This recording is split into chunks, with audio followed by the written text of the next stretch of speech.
Welcome to Low Key PD. In this tutorial, I'm going to show you how to add a recording to a scene in Google Vids. So you're working on a Google Vids project and you want to insert a recording into a screen. There's actually a couple of different ways to do that. The first way, if you go to the Insert menu, click on Insert, you'll see that recording is one of the options. You can click on that. Or that same icon shows up over here on the right. You can click on that. And then you can choose from camera, screen and camera, screen, or voiceover. So when you choose one of those, if you choose something that includes voice, you're going to get a little black pop-up.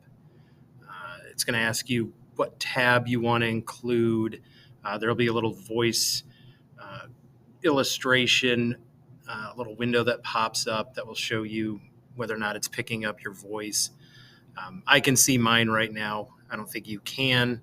But that's how you can insert a vocal track or a recording into a Google Vids scene. Don't forget to like and subscribe for more tech tutorials, and you can find my videos on YouTube by searching Low Key PD.